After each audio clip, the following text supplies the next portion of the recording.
Population ecology, reproduction methods in population. Okay, so ഒരു population എടുക്കുകയാണെങ്കിൽ അവരിലുള്ള രണ്ട് തരത്തിലുള്ള റീപ്രൊഡക്ഷൻ മെത്തേഡ്സുകളാണ് സെമൽ പാരിറ്റിയും അതുപോലെ തന്നെ എറ്ററോ പാരിറ്റിയും. സെമൽ പാരിറ്റി എന്ന് പറഞ്ഞാൽ എന്താണ്? Any individual can reproduce but only once. Semelparity എന്ന് പറഞ്ഞാൽ എന്താണ്?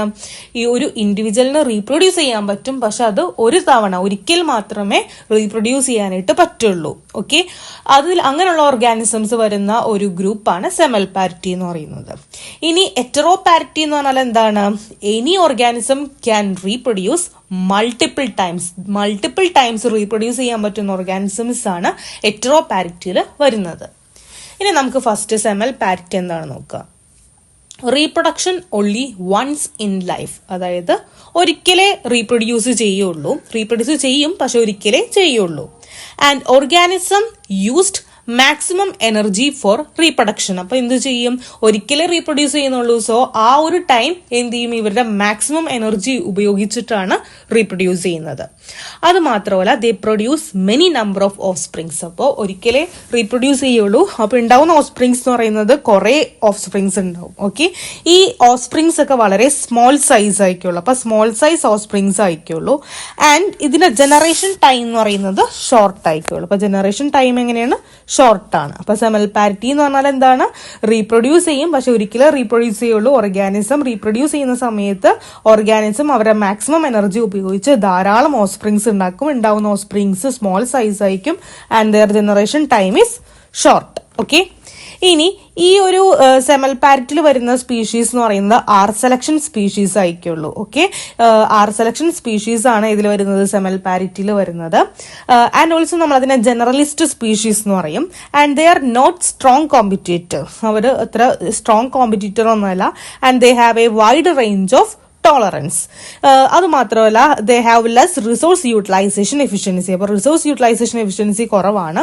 നിഷ് വിത്ത് ബ്രോഡ് ആയിരിക്കുള്ളൂ. പിന്നെ ഇവരിൽ പാരന്റൽ കെയർ ആബ്സെന്റ് ആയിരിക്കുള്ളൂ. കുറെ ഓസ്പ്രിങ്സ് ഇല്ല, അപ്പൊ പാരന്റൽ കെയർ അതനുസരിച്ച് കുറയും. പാരന്റൽ കെയർ ആബ്സെന്റ് തന്നെയാണെന്ന് വേണമെങ്കിൽ പറയാം.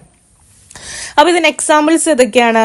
ആനുവൽ പ്ലാന്റ്സ്, പിന്നെ ഇൻസെക്ട് വരുന്നുണ്ട്, ബാംബു, മേ ഫ്ലൈസ്, സൈക്കഡ, പാസഫിക് സാൽമൺ, ഇതൊക്കെ അതിന് എക്സാമ്പിൾ ആണ്. അപ്പൊ എന്തൊക്കെയാണ്? Annual plants, insects, bamboo, may flies, സൈക്കഡ, പാസഫിക് salmon. ഇനി നമുക്ക് ഇറ്ററോ പാരിറ്റി നോക്കാം. ഇറ്ററോ പാരിറ്റി എന്ന് പറഞ്ഞാൽ എന്താണ്? Any organism can reproduce multiple times. Okay, അപ്പൊ ഇതെന്ന് പറഞ്ഞാൽ എന്താണ്? ഇവർക്കും റീപ്രൊഡ്യൂസ് ചെയ്യാൻ പറ്റും, പക്ഷെ മൾട്ടിപ്പിൾ ടൈം റീപ്രൊഡക്ഷൻ ആയിരിക്കുള്ളൂ. അതുകൊണ്ട് they use their energy in instalment. അപ്പൊ കുറെ പല തവണയായിട്ട് ഇവർക്ക് റീപ്രൊഡ്യൂസ് ചെയ്യുന്നതുകൊണ്ട് മറ്റവരുടെ പോലെ ഫുൾ എനർജി ഇവർ എടുക്കില്ല, പകരം എനർജി ഇങ്ങനെ ഇൻസ്റ്റാൾമെന്റ് കുറച്ചിശ് എടുത്ത് ഇങ്ങനെ പോകുള്ളൂ. അതുപോലെ തന്നെ അവർ കുറച്ച് നമ്പർ ഓഫ് പ്രോജനി ഉണ്ടാക്കുള്ളൂ, പക്ഷെ ഉണ്ടാവുന്ന പ്രോജനി വളരെ ലാർജ് സൈസ് ഓഫ് സ്പ്രിങ് ആയിരിക്കുള്ളൂ. ഇനി ഇതിന്റെ ജനറേഷൻ ടൈം എന്ന് പറയുന്നത് കുറച്ച് സമയം എടുക്കും, കമ്പാരിറ്റീവ്ലി ലാർജ് ആയിരിക്കുള്ളൂ. ഇനി ഈ ഒരു എറ്ററോപാരിറ്റിയിൽ വരുന്ന സ്പീഷീസ് എന്ന് പറയുന്നത് എസ് സെലക്ഷൻ സ്പീഷീസ് ആണ്. നമ്മൾ അവരെ സ്പെഷ്യലിസ്റ്റ് എന്ന് പറയും. മറ്റവരെ നമ്മൾ ജനറലിസ്റ്റ് എന്നാണ് പറഞ്ഞത്, ഇവരെ സ്പെഷ്യലിസ്റ്റ് എന്നാണ് പറയുന്നത്. ഇനി ഇവര് വളരെ സ്ട്രോങ് കോമ്പറ്റീറ്റർ ആണ്. ഇവരുടെ ടോളറൻസ് എന്ന് പറയുന്നത് നാരോ റേഞ്ച് ആണ്. ആൻഡ് അവർക്ക് റിസോഴ്സ് യൂട്ടിലൈസേഷൻ എഫിഷ്യൻസി എന്ന് പറയുന്നത് വളരെ ഹൈ ആണ്. പിന്നെ ഇവരിൽ പാരന്റൽ കെയർ ഉണ്ടാകെ കുറച്ച് കുട്ടികളല്ലേ ഉള്ളൂ, അപ്പൊ പാരന്റൽ കെയർ എന്തായാലും കാണിക്കുന്നുണ്ട്. ഓക്കെ, അതിന് എക്സാമ്പിൾസ് ഏതൊക്കെയാണ്? Mammals, large trees, birds and dracaena. Okay, അപ്പൊ ഇത്രയും കാര്യങ്ങളാണ് ഇതിലുള്ളത്. അപ്പൊ നമ്മൾ എന്തൊക്കെ പറഞ്ഞു? പോപ്പുലേഷൻ എടുക്കുമ്പോൾ അവരിൽ രണ്ട് തരത്തിലുള്ള റീപ്രൊഡക്ഷൻ മെത്തേഡ്സ് ഉണ്ട്. ഇതൊക്കെയാണ് സെമൽ പാരിറ്റിയും എട്രോ പാരിറ്റിയും. സെമൽ പാരിറ്റി എന്ന് പറഞ്ഞാൽ ഇവർ റീപ്രൊഡ്യൂസ് ചെയ്യും, പക്ഷെ ഒരു തവണ റീപ്രൊഡ്യൂസ് ചെയ്യുള്ളൂ. എട്രോ പാരിറ്റി എന്ന് പറഞ്ഞാൽ മൾട്ടിപ്പിൾ ടൈംസ് ആണ് റീപ്രൊഡ്യൂസ് ചെയ്യുന്നത്. അപ്പൊ സെമൽ പാരിറ്റിയിൽ എങ്ങനെയാണ്? മാക്സിമം എനർജി ഉപയോഗിക്കുന്നുണ്ട്, കുറെ ഓസ്പ്രിങ്സ് ഉണ്ടാവുന്നുണ്ട്, ഉണ്ടാവുന്ന കുട്ടിക്ക് കുഞ്ഞ് സൈസ് ആയിരിക്കുള്ളൂ. അതുപോലെ തന്നെ ഇതിന്റെ ജനറേഷൻ ടൈം എന്ന് പറയുന്നത് വളരെ ഷോർട്ടാണ്. ആർ സെലക്ഷൻ സ്പീഷീസ് ആണ് ഇതിൽ വരുന്നത്. ആൻഡ് നമ്മൾ അവരെ ജനറലിസ്റ്റ് സ്പീഷീസ് എന്നാണ് പറയുന്നത്. പിന്നെ മാത്രമല്ല അവരൊരു സ്ട്രോങ് കോമ്പറ്റേറ്റർ അല്ല, അവർക്ക് വൈഡ് റേഞ്ച് ഓഫ് ടോളറൻസ് ആണ് കാണിക്കുന്നത്. റിസോഴ്സ് യൂട്ടിലൈസേഷൻ എഫിഷ്യൻസി വളരെ കുറവാണ്. നിഷ് വിഡ്ത്ത് എന്ന് പറയുന്നത് ബ്രോഡ് ആയിരിക്കുള്ളൂ. പാരന്റൽ കെയർ എന്ന് പറയുന്നത് ആബ്സെന്റ് ആണ്. അപ്പൊ അതിന് എക്സാമ്പിൾസ് ആണ് annual പ്ലാന്റ്സും insects, bamboo, may flies ഒക്കെ അതിലാണ് വരുന്നത്.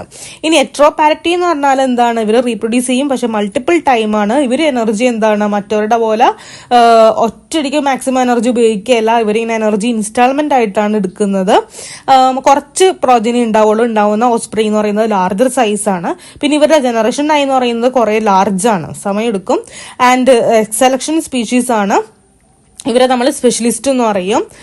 മാത്രമല്ല ദേ ആർ സ്ട്രോങ് കോമ്പറ്റേറ്റർ. ഇവരുടെ ടോളറൻസ് എന്ന് പറയുന്നത് നാരോ റേഞ്ച് ഓഫ് ടോളറൻസ് ആണ്. അതുപോലെ തന്നെ ഹൈ റിസോഴ്സ് യൂട്ടിലൈസേഷൻ എഫിഷ്യൻസി ആണുള്ളത്. പാരന്റൽ കെയർ പ്രസന്റ് ആണ്. അപ്പൊ ഇതിന് എക്സാമ്പിൾ ഏതൊക്കെയാണ്? മാമ്മൽസ്, ലാർജ് ട്രീസ്, ബേർഡ്സ്, ട്രസീന, ഇതൊക്കെ ഏതാണ്? എട്രോപാരിറ്റി ആണ്. അപ്പൊ നമ്മളൊക്കെ ഇതിൽ വരും, നമ്മൾ മാമ്മൽസ് ആയതുകൊണ്ട് നമ്മളൊക്കെ എട്രോപാരിറ്റിയിലാണ് വരുന്നത്. Okay, thank you.